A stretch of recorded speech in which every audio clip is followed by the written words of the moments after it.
नमस्कार दोस्तों, स्वागत है आपका मेरे YouTube चैनल में जिसका नाम है केमिस्ट्री विद मनीष सोनी।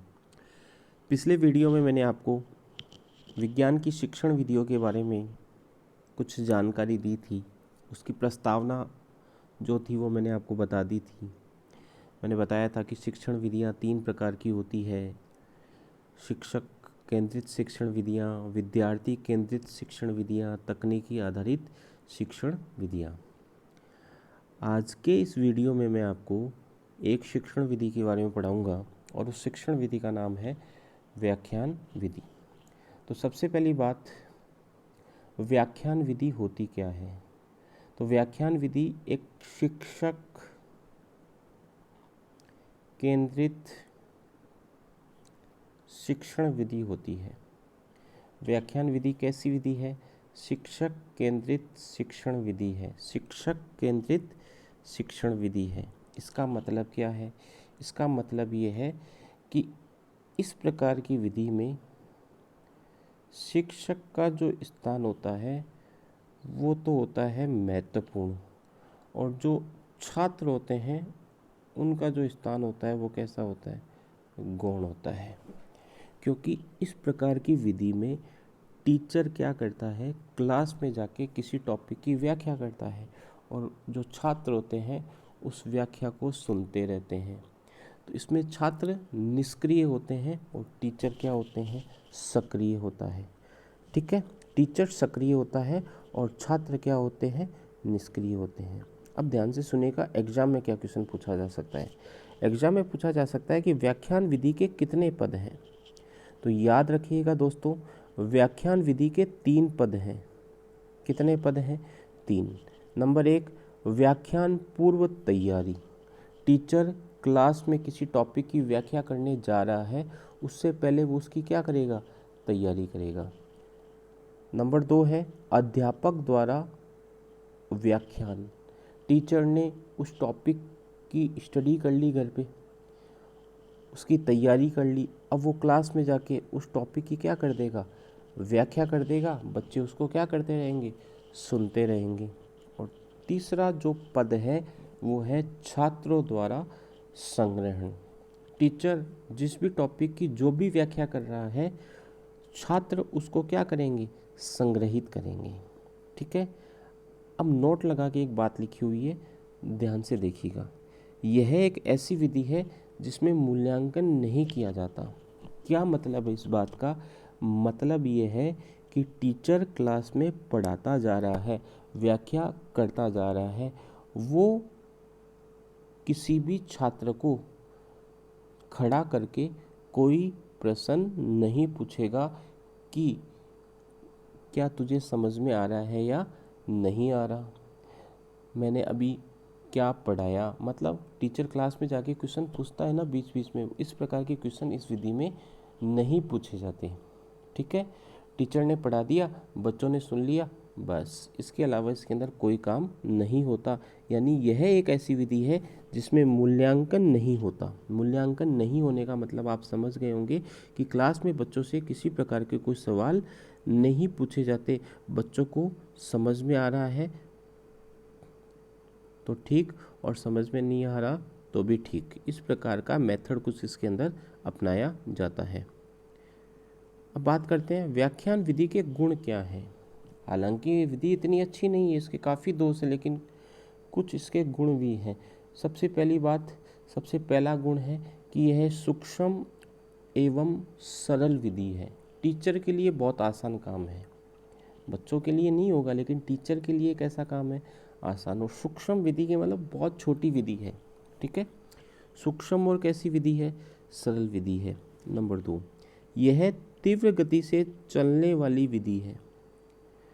तीव्र गति से चलने का मतलब ये है कि इसमें सिलेबस जल्दी जल्दी पूरा होता है। टीचर जाके बस व्याख्या करता रहता है, बच्चे सुनते रहते हैं। टीचर व्याख्या करता रहता है, बच्चे सुनते रहते हैं। इसका मतलब जल्दी जल्दी सिलेबस पूरा होता है, यानी तीव्र गति से चलने वाली क्या है? विधि। तीसरा पॉइंट है, इसमें एक ही अध्यापक द्वारा कम समय में अधिक ज्ञान प्रदान कर दिया जाता है। टाइम कम लगेगा लेकिन व्याख्या क्या कर देगा वो, बहुत सारे टॉपिक्स की एक साथ व्याख्या कर देगा, बहुत बड़े टॉपिक की एक साथ व्याख्या कर देगा। तो एक ही अध्यापक द्वारा कम समय में अधिक ज्ञान दे दिया जाता है। अब बच्चों के समझ में आए या नहीं आए उससे उसको मतलब नहीं है, ठीक है। तो कम समय में अधिक ज्ञान प्रदान किया जाता है। कॉलेज में ये होता है, टीचर पढ़ा के चला जाता है, बच्चों को समझ में आता है कि नहीं आता उससे उसको कोई मतलब नहीं होता, ठीक है। चलिएगा, तो ऐसी स्थिति में क्या होगा, कम समय में अधिक ज्ञान दिया जाएगा। अध्यापक व विद्यार्थी द्वारा कम परिश्रम करना पड़ता है। इस विधि में ना तो अध्यापक को ज़्यादा मेहनत करनी होती है ना विद्यार्थी को, क्योंकि विद्यार्थी को पता है कि हमसे किसी प्रकार का कोई क्वेश्चन तो पूछा नहीं जाएगा, तो फिर वो ज़्यादा कोई मेहनत घर पे जाके भी नहीं करते हैं, क्लास में भी नहीं करते हैं। बिल्कुल सही बात है ये, आप कॉलेज लाइफ को याद कीजिएगा। यह अध्यापक केंद्रित एवं पाठ्य पुस्तक केंद्रित विधि, अध्यापक केंद्रित विधि तो है, याद रखिएगा यहाँ पर एक नई बात आई है, पाठ्य पुस्तक केंद्रित विधि है। कई बार तो टीचर क्या करता है, क्लास के अंदर पुस्तक लेके आ जाता है और पुस्तक को देख देख करके उस टॉपिक की क्या कर देता है, व्याख्या कर देता है। अगला पॉइंट, विषय के संपूर्ण पाठ्यक्रम को पूर्ण करवाया जा सकता है। चूँकि ये विधि ऐसी है जो तीव्र गति से चलने वाली विधि है, इसलिए सिलेबस पूरा होने में टाइम नहीं लगता और समय पर सिलेबस क्या हो जाता है, पूरा हो जाता है। किसी भी विषय की ऐतिहासिक विवेचना करने की उपयुक्त विधि है। किसी भी विषय की ऐतिहासिक विवेचना करने की कैसी विधि है, उपयुक्त विधि है। यह सबसे अच्छी प्रविधि है। अगर इसको प्रविधि के रूप में काम में लिया जाए तो ये सबसे अच्छी प्रविधि है। प्रविधि मैंने आपको बताया था, शिक्षण विधियों की सहायता करने वाली विधियाँ क्या कहलाती है, प्रविधियाँ। चलेगा, तो यदि इसको प्रविधि के रूप में काम में लिया जाए तो सबसे अच्छी है, लेकिन विधि के रूप में काम में लिया जाए तो ये क्या है, सबसे बेकार विधि है। तो याद रखिएगा, सबसे अच्छी प्रविधि पूछे तो कौन सी होगी, व्याख्यान विधि होगी, और सबसे बेकार विधि पूछे तो क्या होगी, यही होगी, व्याख्यान विधि होगी। अब बात करते हैं व्याख्यान विधि के दोष क्या हैं। यह एक अमनोवैज्ञानिक व वैज्ञानिक विधि है।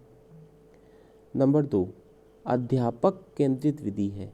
विद्यार्थी का स्थान क्या होता है, गौण होता है। विद्यार्थी क्या होता है, निष्क्रिय होता है। सक्रिय कौन होता है, अध्यापक होता है। इससे प्राप्त ज्ञान क्या होता है, अस्थायी होता है।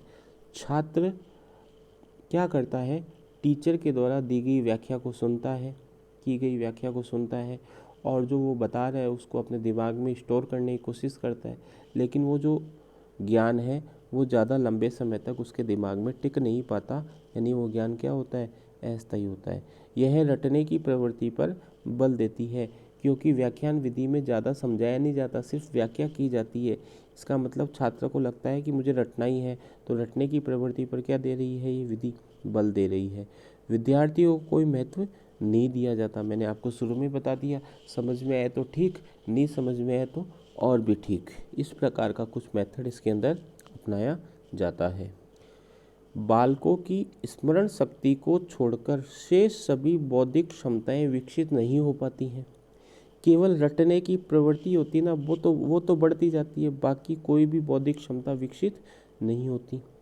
प्रयोगात्मक एवं क्रियात्मक कार्यों पर बल नहीं देती। तो आपको समझ में आ ही रहा होगा, सिर्फ व्याख्या की जाती है, तो प्रयोग और क्रिया जैसी कोई चीज़ क्लासरूम में नहीं होने वाली। इसके द्वारा जटिल संप्रत्ययों को समझाने में कठिनाई महसूस होती है।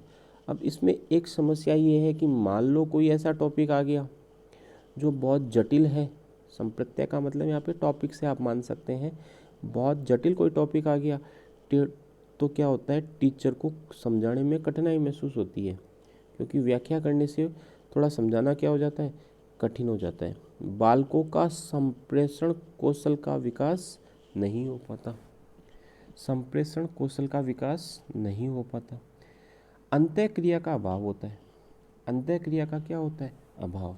ये बात मैं आपको बार बार बता चुका हूँ कि टीचर केवल व्याख्या कर रहा है, बच्चे केवल सुन रहे हैं। तो आपस में किसी प्रकार की कोई अंतःक्रिया ही नहीं है। टीचर ने किसी छात्र को पूछा ही नहीं कि बता भैया इस क्वेश्चन का आंसर बता, इस क्वेश्चन का आंसर बता। तो इस प्रकार की कोई अंतःक्रिया होती ही नहीं है।